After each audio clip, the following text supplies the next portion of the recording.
অবরুদ্ধ নিশীথ পর্ব সংখ্যা ৪৯-৫০। লেখনীতে তেজস্মিতা মুর্তজা। গল্প পাঠে আমি অরোরা ইসলাম।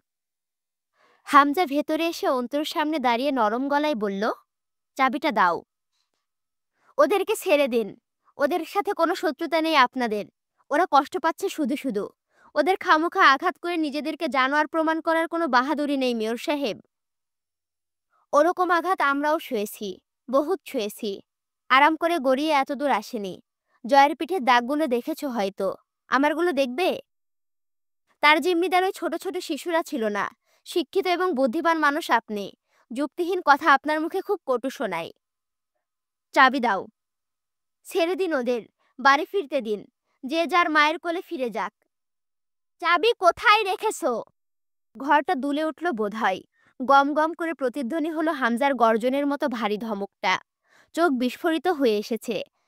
এতটা উত্তেজিত দেখা যায়নি তাকে আগে। জয় পোশাক পরছিল তখন আয়নার সামনে। গুনগুন করে গান গাইছে। আমি কখনো যোদ্ধা, কখনো বিদ্রোহী, কখনো কবিতার কলি। গোটা ঘর শান্ত, অথচ ক্ষুব্ধ হাতে উলটপালট করে সেই চাবি পেল না হামজা। আর চাইলও না। ছেলেদের দিয়ে নতুন ৩টে বিশাল তালা আনালো। নিজের চাবি দিয়েও নয়, বরং শাবলের আঘাতে পুরনো তালা টুকরো টুকরো করে ভেঙে নতুন দুটো তালা পরপর মারল সিঁড়ির দরজায়। বেরিয়ে গেল ২ ভাই। এরপর রাতটা কাটলো অস্থির। আর খাবারও পেল না বাচ্চারা। রিমি খাবার নিয়ে যায় রাতে একবেলা। আজ নতুন তালার চাবি কারো কাছে নেই। হামজা সাথে নিয়ে গেছে।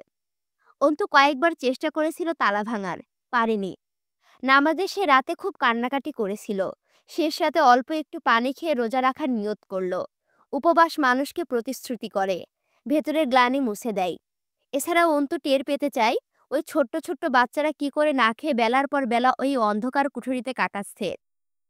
এরপর থেকে অন্তু বহুকাল যাবৎ একাধারে রোজা রাখত দিনের বেলাটা, রাতে নামাজে কাটত। এরপর আর কখনো তেমন একটা জয় সঙ্গ পায়নি তার। রিমি জানালা দিয়ে ভাঙা চাট দেখতে দেখতে টের পায় তার গাল বেয়ে বৃষ্টি নামছে। এই দোটানায় জীবন কাটবে, কাটতে কাটতে যাবে কত দূর। হামজা ধূর্ত। কেবল বাড়ির নিঃশব্দ পরিবেশের কাছ থেকে সে পুরো ঘটনার বিবৃতি পেয়ে যেতে পারে, তার দক্ষতা অথবা অভিজ্ঞতা। আজ যখন দুপুরের পর পৌরসভার অধিবেশনে বৈঠক শেষে হামজা বাড়ি ফিরল, তখন অন্তু বড় ঘরে। এ কথা বুঝতে তার সমস্যা হলো না। জয় ঘুমাচ্ছিল। রিমি অন্তত হামজার সম্মুখে মুখের অভিব্যক্তি লুকাতে খুব কাঁচা। সে সামনে দাঁড়িয়ে চোরের মতো এদিক ওদিক তাকাচ্ছিল। হামজা রুমে এলো। পাঞ্জাবিটা খুলল। একটা ফতুয়া পরে জয়ের রুমেতে গেল। তখন জয় ঘুমাচ্ছে। জয়কে ডেকে বলল, আরমিন রুমে নেই? ব্যাস, সংক্ষিপ্ত একটা তথ্য দিয়ে সে নিজের ঘরে চলে গেছে। জয়ের মাথায় স্ফোটন শুরু হয়ে যায়। অথচ অন্তর সামনে গেলে আজকাল আর আগের মতো খ্যাপাটে হতে পারে না। যে মেয়ের চোখে ভয় নেই, তাকে ভয় দেখানোটা সময়ের অপচয় ছাড়া কিছু না। হামজা রুমে এলো।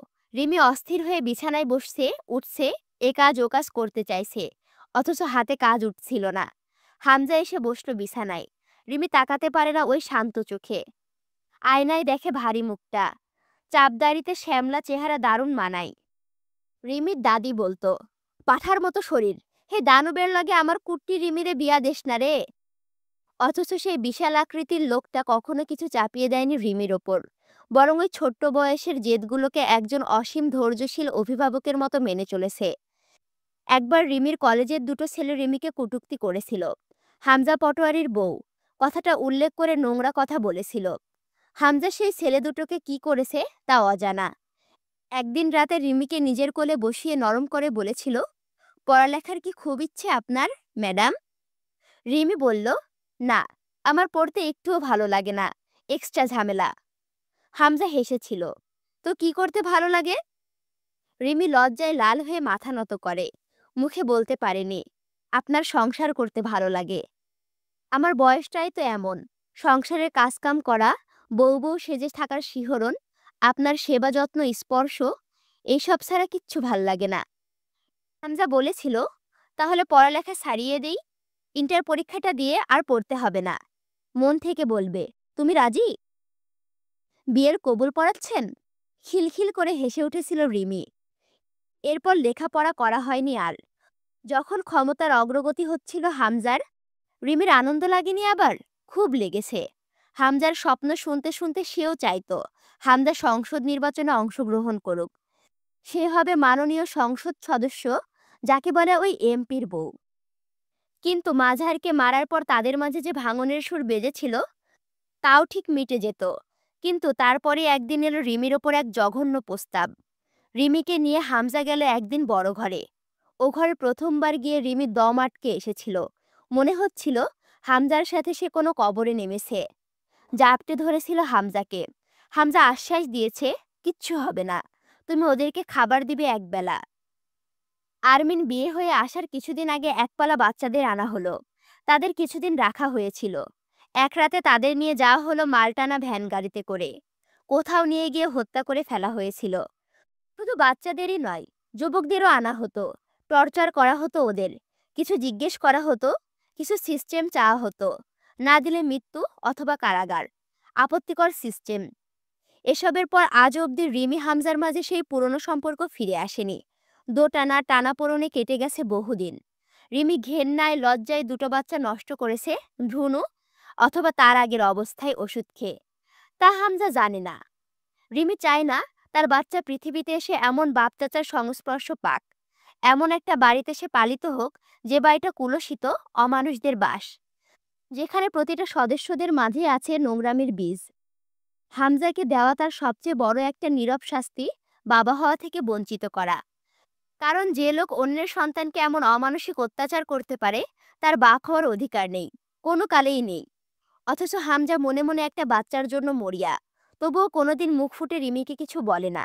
হয়তো মেয়েটা নিজের অক্ষমতা নিয়ে কষ্ট পাবে। অথচ হামজা জানে না রিমি সুস্থ। প্রথম দিকে তার বয়স কম থাকায় বাচ্চার কথা চিন্তা করা হয়নি। পরে হামজার ধারণা রিমি অসুস্থ হয়তো, অথবা নিতে চায় না। এসব ভাবলে রিমির বুক পুড়ে যায়। খান খান হয়ে আসে ভেতরটা। সে মা ছিল সেই সকল অনাগত সন্তানদের। পাপ করেছে। পাপীদের আশেপাশে থেকে সেও কঠোর পাপী হয়ে গেছে। তার বাবার বাড়িটাও রাজনীতির ছায়ায় ছিল, কিন্তু অন্দরে কখনো সেই সবের দাগ লাগেনি। বাইরের বাপ চাচারা কি করেছে তা নিয়ে ভেতরের বাড়ির কোনো সম্বন্ধ ছিল না। হামজা বিছানায় বসে থাকে অনেকক্ষণ মাথা নিচু করে। রিমি আয়নাতে দেখছিল ওকে। মাথায় ঘন চুলগুলো এলোমেলো হয়ে আছে। দুই ভাইয়ের দাড়িটা অযত্নে বড় বেড়েছে। দেখতে অন্যরকম সুন্দরী লাগছে। একসময় হামজা রিমিকে ডেকে পাশে বসায়। অল্প চুপ থেকে জিজ্ঞেস করে, এত নারাজ তুমি আমার ওপর? রিমি কথা আটকে আসে। তবুও বলে, তা কেন বলছেন? আমার বিশ্বাস কি তুমি? আপনি কি আমাকে বিশ্বাসঘাতক বলতে চাইছেন? হামজা তাকায় চোখ তুলে। রিমি জমে গেল যেন। চোখ নামায় সঙ্গে সঙ্গে। হামজা জিজ্ঞেস করে, আমার চাবি এখনো তোমার ড্রয়ারে, তোমার কাছে। আরমিন চাবি কোথায় পেল রিমি? রিমি কথা বলে না। হামজা পা টান করে দিয়ে রিমির কোলে মাথা রাখে। থরথর করে কেঁপে উঠল রিমি। একদৃষ্টে চেয়ে থাকে হামজা কিছুক্ষণ ওর মুখের দিকে। ফের উঠে বসে। রিমিকে ঘুরিয়ে নিজের মুখোমুখি বসায়। মুখ হাতের আজলায় ধরে চোখে চোখ রেখে জিজ্ঞেস করে, কি চাও বলো? আরমিনের মতো ওদের ছেড়ে দেওয়ার আর্জি ছাড়াও যে কোনো কিছু কবুল আজ। বলো কি চাও?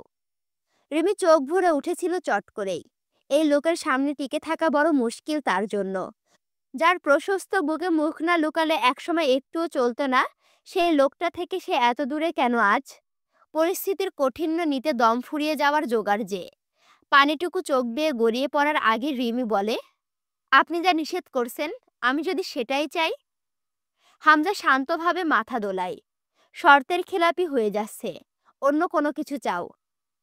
তাহলে আমার প্রশ্নের উত্তর দিন তাহলে। অনেক প্রশ্ন। রিমি হামজার হাত দুটো নিজের চোয়াল থেকে সরিয়ে দেয়। জিজ্ঞেস করে, জয় ভাইয়ের মতন আপনারও কি নারী দোষ আছে?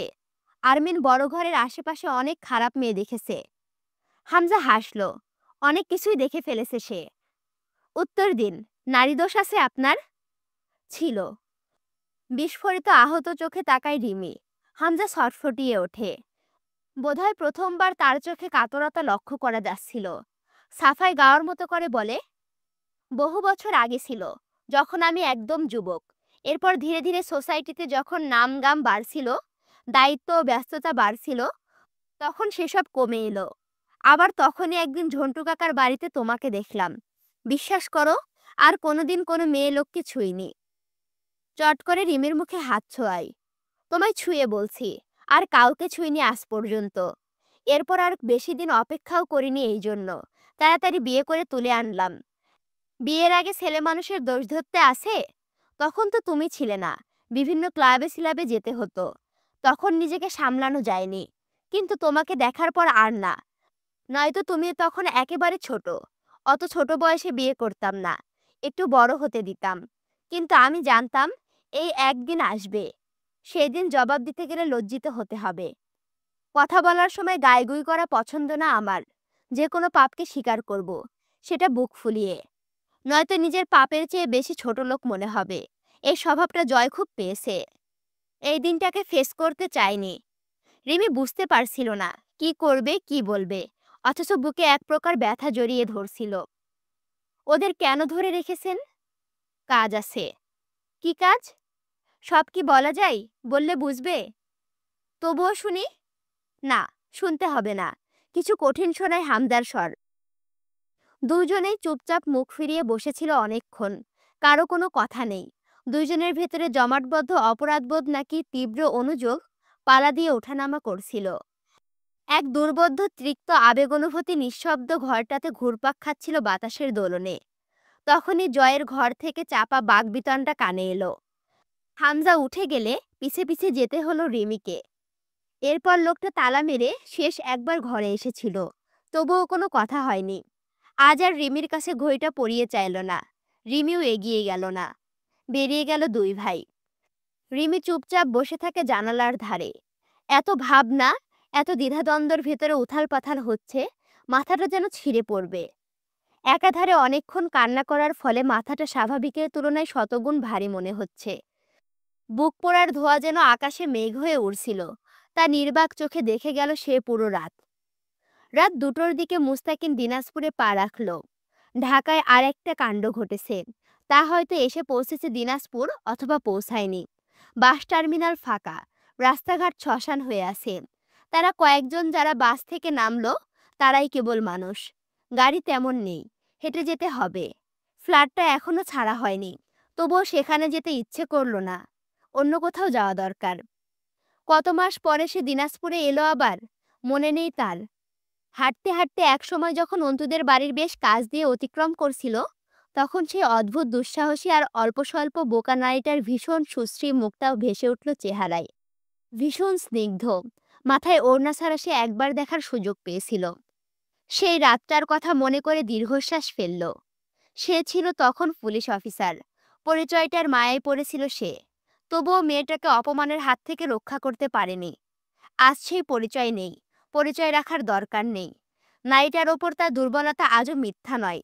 মনে পড়লে বুকের ভেতর তীর তীর করে জ্বলে ওঠে। তাতে কি? যে মেয়ের কপালে সুখ থাকে না, কোথাও থাকে না, তার কাছেও কি আরমিন সুখী হতো? হাসল মনে মনে। সে এমনভাবে এসব ভাবছে যেন সব ঠিকঠাক হয়ে গেছিল। কখনো সেই মনের দুর্বল্য প্রকাশই করা হয়নি। তার সুদর্শন চেহারায় মায়ায় পড়ার মতো মেয়েও নয় হয়তো সেই নারী। দিনাজপুরে ফেরা তার কিছু উদ্দেশ্য হাসিলের জন্য। তা ফুরলে আবার সে ফিরে যাবে এ জেলা থেকে।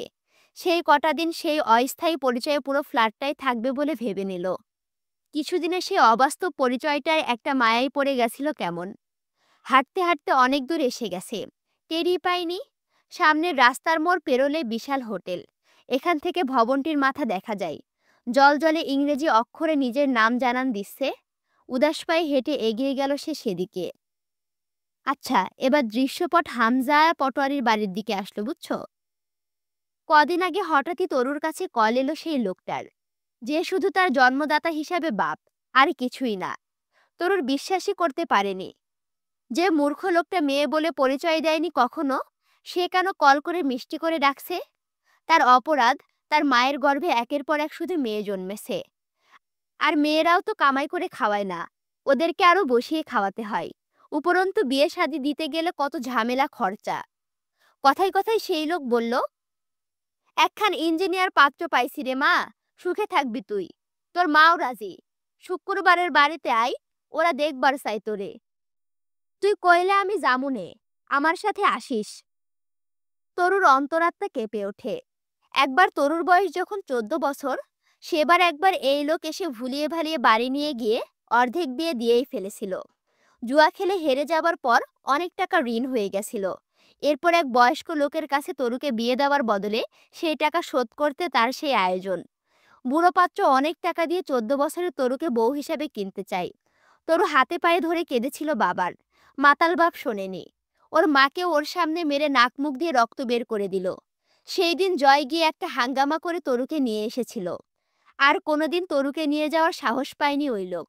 আজ আবার কল করেছে। তরু বড় হয়েছে এখন, তবুও সেই আতঙ্ক মস্তিষ্কে সংরক্ষিত হয়ে আছে এখনো। ছটফটিয়ে উঠে দাঁড়ায় সে, এদিক ওদিক পায়চারি করে। এই বাড়িতে তার ভরসার স্থল, যাকে নাকি সে আজকাল ঘৃণা করে বসেছে। সত্যিই নাকি বোঝা যায় না কখনো। হামজাকে বললে জেলে দেবে অথবা অন্য কোনো পদক্ষেপ। তবুও তার কোনো দাবি কখনো হামজার কাছে করার অভ্যেস নেই। ঘৃণ্য লোকটার কাছে ছুটে যেতে হলো। আর কেউ নেই তরুর, কেউ না। ওই পুরুষটা আছে, তরুর দেবতা সে, তরুর অদ্ভুত রক্ষক। জয় তখন খাচ্ছে, টেবিলের ওপরে প্লেট রেখে পাশে দাঁড়িয়ে গপাগপ গিলছে। কোথাও বেরোবে। জয়ের সামনে আজকাল সে যায় না। বুকের ব্যথা সহ্য হয় না। লোকটাকে দেখলেই চিৎকার করে কান্না ছুটে আসে। যাকে তরু বিসর্জন দেবার নাম করে দিব্যি ঘুরে বেড়াচ্ছে, তরু ছাড়া কেউ জানে না সে মনের মন্দিরে কেন্দ্র করে দেব হিসেবে অধিষ্ঠ করে ফেলেছিল সেই কিশোরী বয়সেই। তাকে সরানো যায় না, বড়জোর সান্ত্বনা দেওয়া যায় মিথ্যা ঘৃণার আড়ালে। তরুর চোখ টলমল করে উঠেছিল কেন জানা নেই। দৌড়ে গিয়ে কাঁপতে কাঁপতে জয়ের হাতে ফোন ধরিয়ে দেয়। অস্থির চোখে চেয়ে থাকে। জয়কে কিছু বলতে হলো না, সে যেন সব জানে। ফোন কানে নিয়েই বকে উঠল, খালি রাত জেগে জন্মালেই বাপ হওয়া যায় না চাচা। ওরকম তো কার্তিক মাসে কুত্তারাও বাচ্চা জন্মায়, তাই বলে বাপের ঠিকানা ওদের থাকে? এতগুলো দিন যখন খাওয়া পড়া সহ যাবতীয় ভরণ পোষণ দিয়ে মানুষ করতে যখন পেরেছি আমরা, ওর বিয়ে বালটাও দিয়ে দেব। আর আপনিও জানেন আমি বিয়ে দিলে কোনো ছোটখাটো রাজার ঘরেই যাবে। নিজের বিজনেস হিসেবে ব্যবহার করতে চান মেয়েকে, তা ভালো, তবে মনেই চেপে রাখুন। বারবার সে কথা কানে এলে কবে মাথার পোকাটা নড়ে চড়ে ওঠে, দেখা যাবে বংশ নির্বংশ করে রেখে আসব। বাপ লোকটা কল কেটে দিয়েছিল ভয়ে। ভীষণ ভয় পায় জয়কে। কিন্তু আজ সকালে তার মা কল দিয়ে কান্নাকাটি করেছে। তরুর জানে মা এটা নিজে থেকে করছে না। ওই লোক মারধর করেছে, খুব বাধ্য করেছে মাকে দিয়ে এসব বলাতে। জয় নেই, তরু কার কাছে যাবে? সে তো কারো কাছে দুঃখ প্রকাশ করতে শেখেনি। যার কাছে তার দুঃখ সঁপে এসেছে তাকে তো মুখ ফুটে বলতেই হয়নি কখনো। মুখ চোখ দেখলে অন্তর্যামীর মতো সব বুঝে যেত। অনেকক্ষণ বসে রইল জয়ের কবুতরগুলোর সাথে। জয়কে বিসর্জন দেবার পর থেকে যখনই বুকে যন্ত্রণা উঠেছে, সে এসে জয়ের কবুতরগুলোর কাছে কষ্ট বলেছে। অবলা প্রাণীরা বোঝে কিনা কে জানে, তবুও বলে তরু। তরুর ইচ্ছে করল দৌড়ে জয়ের কাছে যাবে, কষে চেপে ধরবে জয়কে, জড়িয়ে ধরে চেঁচিয়ে কাঁদবে, অনেকক্ষণ কাঁদবে। তারপর বলবে, আমি আপনাকে পেলাম না সে ঠিক আছে, কিন্তু অন্য কাউকে গ্রহণ করতে পারবো না। আমি কিন্তু মরে যাব জয় ভাইয়া, সত্যি বলছি। আপনারা আমাকে আপনি ছাড়া অন্য কারো হতে বাধ্য করলে আমি মরে যাব বলে দিলাম। ছোটবেলা থেকে যার সমস্ত কাজকাম করতে করতে নিজের দেহ মন সবখানে শুধু একজনকে জায়গা দিয়ে এত বড় হয়েছি, হোক না সে হলো আমার, তবুও সে ছাড়া আর কারো হবার নয়। বুঝছেন আপনি, বুঝছেন? কথাগুলো ভাবতে ভাবতে কখন যেন হু হু করে কেঁদে ফেলেছে, নিজেও টের পায়নি। সামলালো না, ঝরতে দিল পানি। কল্পনা করল জয় সামনে বসে বিরক্ত হয়ে চেয়ে আছে। কখন জানি একটা ধমক মারবে, তারপর বলবে, কিছু খাবি? আচ্ছা, পাঠাই দিচ্ছি। আইসক্রিম পাঠাবো নাকি পেঁয়াজু? মুড়ি মাখাবি? আচ্ছা আমি আনি। মুড়ি মাখা, খেয়েই বের হব। তরুর চোখ বাঁধ মানে না, শব্দ করেই কেঁদে ফেলল আবারও। আচ্ছা, এইবার দৃশ্যপট গেল পলাশের বাড়িতে, বুঝছো? পলাশের হুকুম অথবা পারিবারিক রেওয়াজ, বাড়ির বউয়েরা শাড়ি পরে থাকবে। রূপকথা একটা নীলচে সবুজ শাড়ি পরে রান্না করছিল। খুব ভালো রান্না জানে সে। পলাশ মদ গাঁজা বাইরে খেলেও খাবারটা রূপকথার হাতেই খায় 3 বেলায়। সকাল তখন 9টার মতো। গতরাতে কোনো কারণে স্বাভাবিকভাবেই ঘুমিয়েছিল পলাশ। সিঁড়ি দিয়ে নামতে নামতে চেঁচালো, রূপ, ও রূপ! বেঁচে আছি, মরিনি। এত জোরে জোরে চেঁচানোর কি আছে, আশ্চর্য! রূপকথা শাড়ির আঁচলটা পিঠ ঘুরিয়ে এনে কোমরে গুজে রেখেছে। পলাশ এগিয়ে গিয়ে সেই অনাবৃত ফর্সা কোমরটা চেপে ধরল। রূপকথা অবাক হয়। রূপকথা অবাক হয়। এরকম ভালোবাসা সে স্বামীর কাছ থেকে পাবার ভাগ্য নিয়ে জন্মায়নি। স্বাভাবিক ভালোবাসা সে পলাশের কাছে পেল আর কই, পেয়েছে শুধু শরীরের দাগগুলো। তোমার সাথে প্রেম মানাই না পলাশ ভাইয়া, তুমি জানোয়ার রূপেই সুন্দর আমার কাছে। হো হো করে হাসলো পলাশ।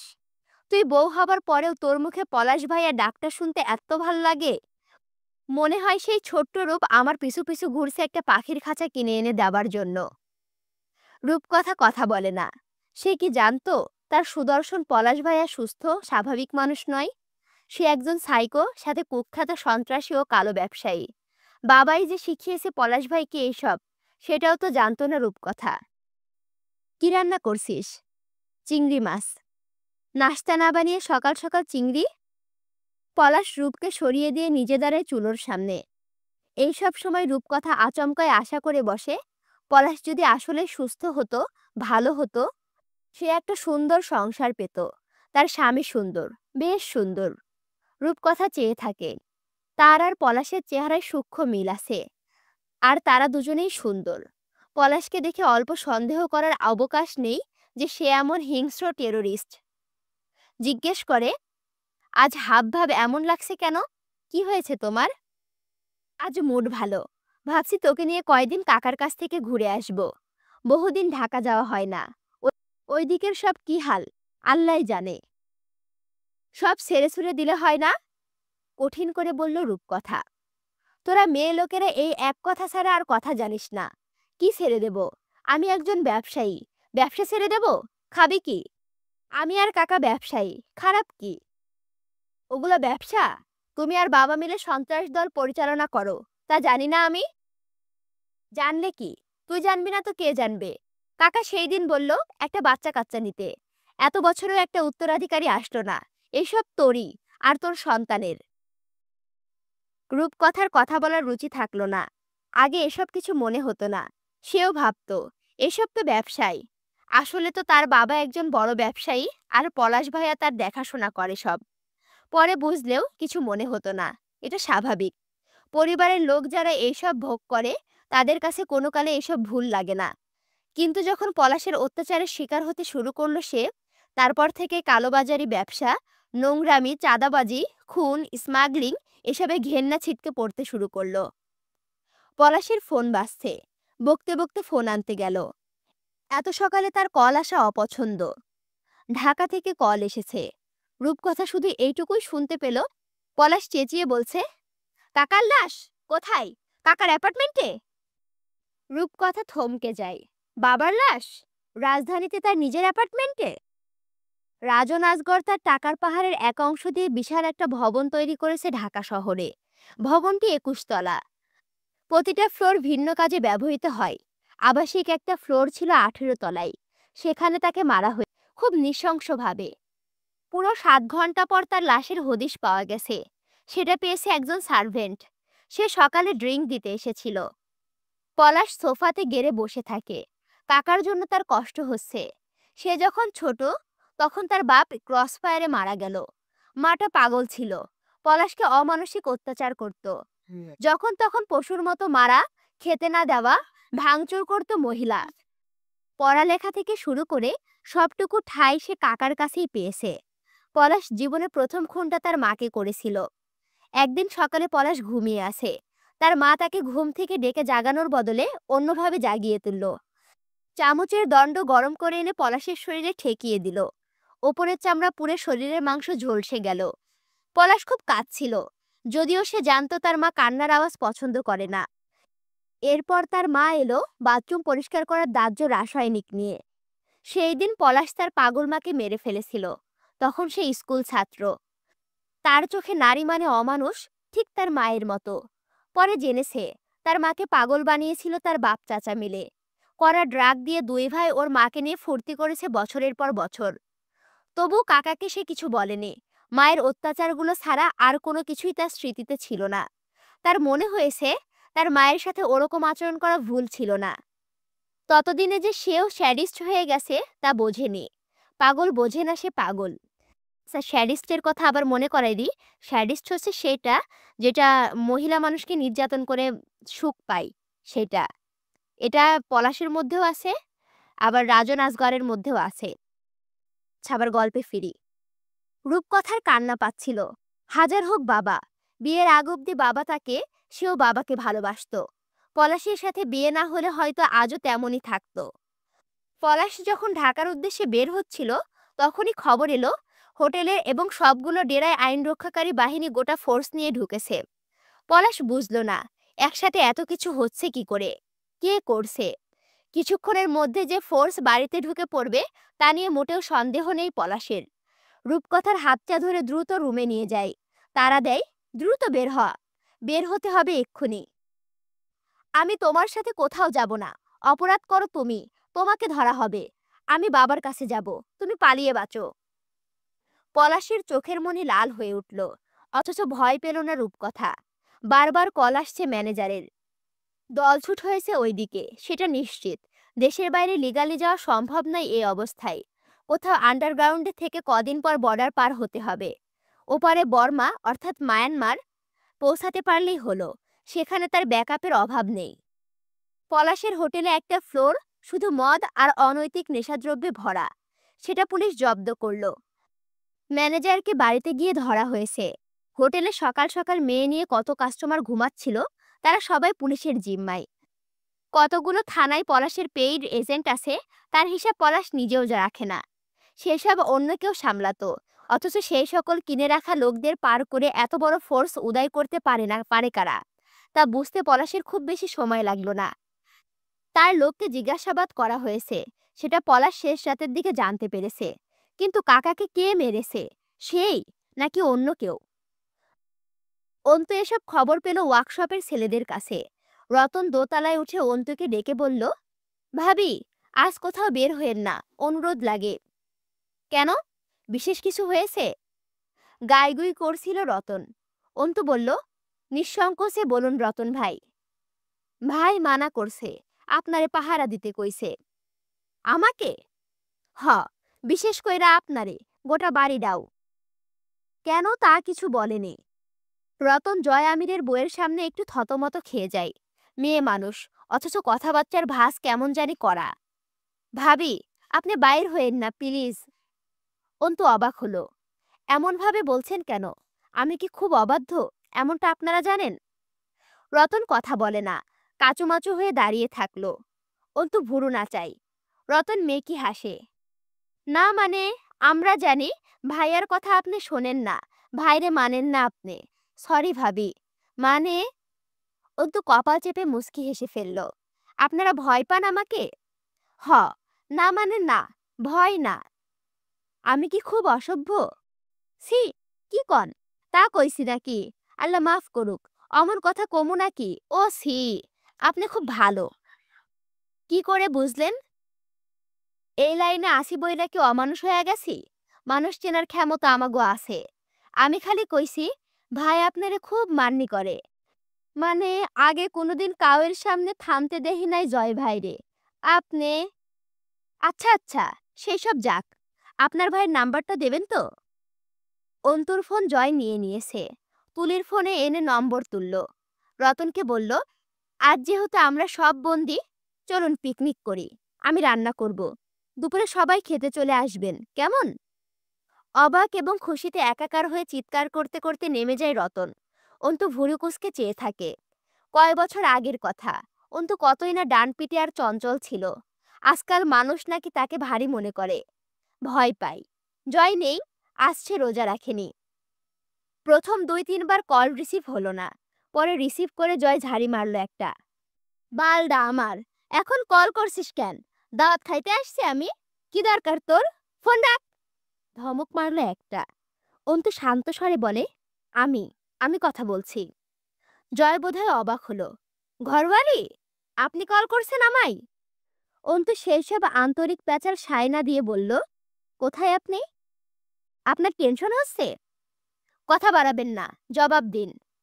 রাজধানীতে আসি, ফিরবো আজই, চিন্তা করো না। ঠিক আছি আমি। আমি চিন্তা করি না আপনার। জয় হাসল। অন্তু বলল, রাজন আসগার মারা গেছে শুনলাম। অলস ভঙ্গিতে বলল জয়। হ, আমিও শুনলাম। রতন এসে দাঁড়ালো। অন্তুর কিছু লাগবে কিনা সে জানতে এসেছে। আমি বের কেন হব না? আজ বিশেষ কিসের রেস্ট্রিকশন রেখেছেন? পলাশের বাসায় রেড মারছে বেয়াই বাড়ির লোকজন। তাতে আমাদের কি? আমাদের? তুমি আমি মিলে আমাদের নাকি? আপনার রসিকতায় বিরক্ত লাগছে। লাগে না কখন? সেই দিন পলাশ একটা দাবি করেছে। কি দাবি? তোমাকে পলাশের লাগবে। এতকাল তো পটোয়ারির ভিত ভেঙে তোমার গায়ে টোকা লাগাতে পারে নাই। তারপরও পার্টনারশিপের একটা ধর্ম আছে না? কিন্তু পুরাতন মেলা হিসাব রয়ে গেছে। জানো মনে হয় সেই সব। আমরা পলাশরা ভুলি না, কিছুদিন চুপ করে থাকি, তারপর খপ করে ধরি। ওরও কিছুদিন হয়ে গেছিল, তো সেই দিন ফাইনালি বলল তোমাকেই লাগবে। এতদিন ভার্সিটি গেলে হয়তো ধরে ফেলতো। যাও নাই, পারে নাই। অন্তর নিঃশ্বাসের গতি বাড়ল। এরপর? এরপর কি? আমার ওপর কৃতজ্ঞতা আসতেছে না? অন্তু ইশারায় রতনকে চলে যেতে বলে। রতন বাধ্যের মতো আদেশ পালন করলো অন্তুর। জয় বলল, আমার মনে হলো তোমাকে পলাশের কাছে দিতে চাইলে তুমি রাজি হতে না কোনোভাবেই। হতে? হতাম না। এই তো, আর কি। এই জন্য একটু লাড়াচাড়া দিছি। এইটা বুঝতে পলাশের দেরি লাগবে না যে আমিই দিছি বেয়াই বাড়িতে লাড়াচাড়া। ব্যবসা হারায় পাগলশালা আরো পাগল হবে এবার। ফেরোয়ার পথে ঘুরবে। বিপদ চারিদিকে। বাড়ির আশেপাশে ৩-৪ রকমের শত্রু ঘুরছে। বের হবে না বাড়ি থেকে, খবরদার। আমি আসি। বসে কথা বলবো নে। ব্যস্ত আছি। এত কথা বলার পরিস্থিতি নাই। অন্তু কল রেখে থম মেরে দাঁড়িয়ে থাকে। পলাশ তাকে বলেছিল তাকে পলাশ ছাড়বে না। অথচ এই বাড়িতে আসার পর বাইরের সবকিছু ভুলে বসেছে। বাড়ির ভেতরে একের পর এক যা ঘটনা ঘটে চলছে। মুস্তাকিন মহান কোথায়? আচ্ছা, সে কি স্বার্থপরের মতো ভাবছে? এই জয়ামের শুধু তার নিরাপত্তা নিশ্চিত করতে ২-১টা পদক্ষেপ নিয়েছে বলে সে কি আসলেই কৃতজ্ঞতা বোধ করছে লোকটার প্রতি? আর সব অপরাধ অন্তু গা ঝাড়া মারে। সে স্বার্থপর, তবে এমন স্বার্থপর নয়। এখনো বাচ্চাগুলো প্রায় ২ দিন না খাওয়া। অন্তু অস্থিরতা ও ক্লান্তিতে সোফাতে বসে পড়ল। কি হচ্ছে চারিদিকে? সংকট কি কাটবে না? ঝড় ঘনিয়ে আসছে। আম্মুকে কল দিয়ে অনেকক্ষণ কথা বলল, খোঁজ খবর নিল। তারা ভালো আছে ওখানে। অন্তু জানতো এই শহর ছাড়লে ভালো থাকবে ওরা। ঝন্টু সাহেবের স্টোর রুমটা কতটা নিরাপদ তা জানা নেই পলাশের, তবুও মানুষগুলো নিরাপদ। মাঝার সিগারেট ফোকাসে একটা বস্তার উপরে বসে। সরু আলো অন্ধকার দূর করেনি ঘরের। পলাশ একটা কাঠের খণ্ডে তবলা বাজাচ্ছিল আঙুল দিয়ে, যেন সে খুব আরামে নিশ্চিন্তে আছে। ঝন্টু সাহেব জিজ্ঞেস করলেন, ও পলাশ, তোমার কথা মতো এতকাল চুপ করে আছি। এবার যখন নিজের পিছনে ঘা লাগছে, তখনই ২ শালার চ্যাংরা পিছে লাগবার চাও। আগেই কইছিলাম ব্যবসা গুটাও, ২ ডারে খতম কইরা দাও। আমি আমার বাড়ির মেয়ের এক শুয়োরের কাছে বিয়ে দিছি। রাক্ষস, নটকিরপো।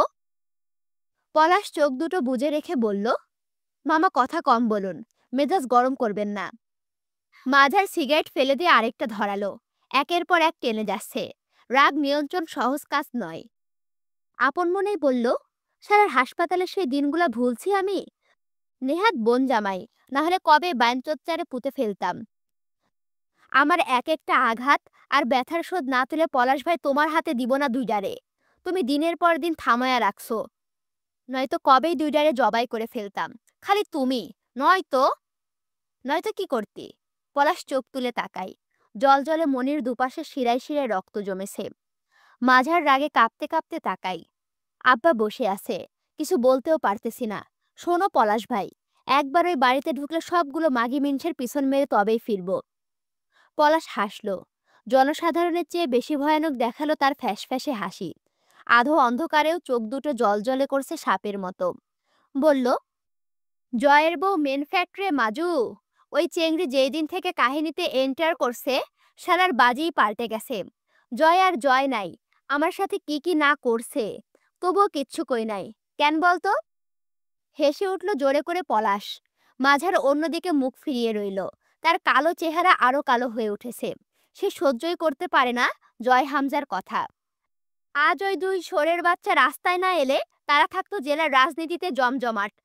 অথচ ১০টা বছর ধরে তারা মন্দায় পড়ে আছে। বাপ চাচার নাম লুটপাট হয়ে গেছে। এক এক করে কাকা বাপ সব গুটিয়ে নিয়েছে নিজেদের রাজনীতি থেকে। পলাশ বলল, রাজনীতিবিদগুলারে আমি ঠিক ততটাই দরকার যতটা মনে কর ঠিকমতো হাঁটতে গেলে শক্ত মাটি দরকার হয় পায়ের তলায়। ওরা ছাড়া তো গতি নাই। দেশের টেরোরিজমে ওরাই শক্তি, ওরাই মুক্তি। জেল থেকে বাঁচাবে, ব্যবসায় নিরাপত্তা দেবে, পুলিশ প্রশাসনকে কুত্তার মতন চালাবে, বর্ডার পার করাবে। ওরা ছাড়া গতি আছে?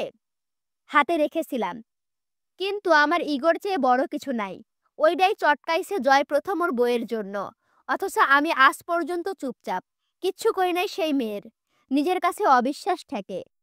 সিগারেটটা কেড়ে নিল মাঝারের থেকে, দুটো লম্বা টান দিয়ে বলল, একটা মাগির কাছে হার মেনে গেল, সে মাগিরে ছাড়বো? না ওই দুইটারে। দিন খারাপ চলছে, চলতে চলতে নতুন দিন আসবে না? ওরা যাবে কোথায়? ভাবে না এসব? মাঝারের খারাপ লাগলো না পলাশের কথা শুনে। পলাশের মতো সন্ত্রাসরা রাজনীতিবিদদের টিস্যুর মতো হাতে রাখে। এই স্বীকারোক্তিতে খারাপ লাগলো না, কারণ তারা তো আর রাজনীতিতে নেই। সব ডাউন। নাম, খ্যাতি, ক্ষমতা সব গেছে। মানুষের নীতি এটা, যা নিজের কাছে নেই অথচ থাকলে লাভ ছিল। এরকম জিনিসের ক্ষতি সাধনে মানুষ সুখ পায়। ব্যাপারটা ওরকম। আমার নেই, তোর থাকবে কেন? অথবা হয় আমার হ, নয়তো ধ্বংস হ। মাঝারের মনে এখন তাই চলছে। যে ক্ষমতা তাদের নেই, সেই ক্ষমতার নামে বদনাম শুনতে আরো সান্ত্বনা লাগছিল। পলাশ চোখ বুজে দেওয়ালে পিঠ হেলান দিয়ে বসে থাকে। পরিকল্পনা সাজাই। রূপকথাকে পুরনো বাড়িতে রেখে এসেছে। পোস্টমার্টম শেষ করে কাকার লাশ আসতে দুদিন দেরি হবে। শুধু জয় হামজানা, তার নিজের লোক বিশ্বাসঘাতকতা করেছে। যাকে সে আইন সামলাতে দিতে মিথ্যা পরিচয় দিয়ে বসিয়ে রেখেছিল, রক্ত ফুটেছে ভেতরে। বা এনি চান্স, সে ধরা পড়লে তার ফাঁসি অথবা যাবজ্জীবন কারাদণ্ড হবে। সে একটা প্রতিজ্ঞা করল, কারাবরণ অথবা ফাঁসির আগে সে সবগুলোকে অন্তত তার পাগলামি দেখাতে চায় একবার। এরপর সব শাস্তি মঞ্জুর। তবে তার আগে প্রতিশোধ। যারা তার এত সাধের ত্রাসের সাম্রাজ্য ফাটল ধরিয়েছে, তারা বেঁচে থাকতে দেশ ছেড়ে পালাবে না সে। হোটেল থেকে শুরু করে প্রতিটা ডেরায় সিল পড়েছে। সমস্ত সম্পত্তি বাজেয়াপ্ত হয়ে গেছে বোধহয় এতক্ষণে। হন্য হয়ে পুলিশ খুঁজছে তাকে। তাকেই সন্দেহ করা হচ্ছে কাকার খুনের জন্য। জয়ের এই রাজনৈতিক ক্ষমতাকে সে পঙ্গু না করে দেশের সীমান্তের ওপরে পা রাখবে না। ঘড়ির কাঁটার টিকটিক শব্দ খুব কানে লাগে। নিঃশব্দ রাত। রাত ৩টা বাজছে। অন্তু জায়নামাজের ওপর ঘাড়ের নিচে মাথা রেখে শুয়ে থাকলো অনেকক্ষণ। জয় উপুর হয়ে বিছানায় পড়ে আছে। খুব ক্লান্ত সে। ঘরে ঢোকার পর থেকে ঘরের ভেতরে একটা উৎকট গন্ধ বদ্ধ হয়ে আছে। সে শুয়েছে মিনিট 10 হবে। রুমে এসেছে তার অল্প স্বল্প কিছুক্ষণ আগে। অন্তুর ধারণা, কাউকে টর্চার করে ঘরে ফিরেছে সে। রাজধানী থেকে ফিরেছে রাত 11টার দিকে, অথচ বাড়ির ভেতরে ঢোকেনি একবারের জন্যও। মাঝরাতে গোসল করার অভ্যাস পুরনো। ঝটপট গোসল করে এসে শুয়ে পড়ল। রাত বাড়ছে, সাথে অন্তুর ভাবনারাও। আজ ওরা কাউকে জিম্মি করে নিয়ে ফিরেছে, এটা অন্তুর ধারণা। একজন নয়, একাধিক ছিল তারা। অন্তু উঠে দাঁড়ালো। তার মন টিকছে না। বাচ্চাগুলো না খেয়ে আছে হয়তো এখনো। অন্তুর মুখে খাবার রোছে না, গলা দিয়ে নামে না, খিদেও লাগে না। সে যখন ঘর থেকে বেরিয়ে যাচ্ছিল, জয় উপুর হয়ে বালিশের ওপরে মুখ গুজে জড়ানো কণ্ঠে বলল, আরমিন, বাইরে যাবি না। অন্তু কয়েক মুহূর্ত দাঁড়িয়ে থাকলো সে কথা শুনে। তারপর তা অগ্রাহ্য করে বেরিয়ে গেল ঘর ছেড়ে। এ সময় বাগানে যাওয়া সম্ভব নয়। লোহার গেটটা দিয়ে ঢোকানোর হয়েছে লোকগুলোকে। লম্বা বারান্দায় সিঁড়ির দরজায় তালা ঝুলছে। অন্তু 2-3 বার টানল, ব্যর্থ চেষ্টা তালা ভাঙার। আব্দুল আহাদ সাধারণত ভেতরে বসে কোরআন তেলাওয়াত করে। কি যে সুন্দর শুনতে লাগে। অন্তু এই দরজার বাইরে দাঁড়িয়ে শুনতে পাই। খিদেতে হয়তো চুপ করে বসে আছে বাচ্চাগুলো। অন্তুর বুক পুড়ছিল। সে নিজেও কিছু খায়নি। রান্না করেছে, সকলকে খাইয়েছে, কিন্তু নিজের পেটে খিদে অনুভব টের পায় না আজকাল বিশেষ। দরজায় হেলান দিয়ে বসলো অন্তু। রুমে যেতে ইচ্ছে করছে না। ঘুম আসবে না কোনোভাবেই। চোখ দুটো বুঝতে আব্বুর মুখটা ভেসে ওঠে। চমকে তাকাই। অন্তুর মনে হলো আব্বুর গায়ের গন্ধ পেল খুব কাছে। কয়েক ফোঁটা নোনা জল টপ টপ করে গড়িয়ে পড়ে। ক্লান্ত হয়ে উঠেছে রুহুটা। আর চলছে না।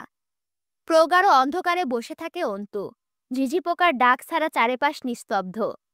কোথাও আলো নেই, নেই জনমানব। বাচ্চাগুলো কুটুরিতে বন্দি। আজ বুঝি আরো কিছু এসেছে। অন্তু টের পায় আমজাদ সাহেব এসে বসলেন পাশে। অন্তু কাঁধটা হেলিয়ে দিয়ে কল্পনা করে সে আব্বুর কাঁধে মাথা রেখেছে। আমজাদ সাহেব বললেন, শক্ত হও অন্তু, বি স্ট্রং। তীর সম্মুখে। এ নৌকা ভিড়বে না। চলন্ত নৌকা থেকে ঝাঁপ দিবি। একটু গড়িয়ে গিয়ে আঘাতপ্রাপ্ত হবি। পরক্ষণে গা ঝেড়ে উঠে তোকে তীরের গভীরে দৌড়াতে হবে। তুই তৈরি অন্তু?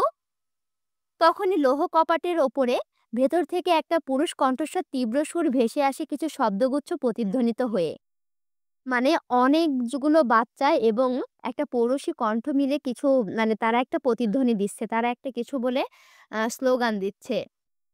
সেদিন আর রবে না হাহাকার, অন্যায় জুলুম অবিচার, থাকবে না অনাচার দুর্নীতি কদাচার, সকলেই শান্তিতে থাকবে, সেই দিন সবাই খোদাই বিধান পেয়ে দুঃখ বেদনা ভুলবে।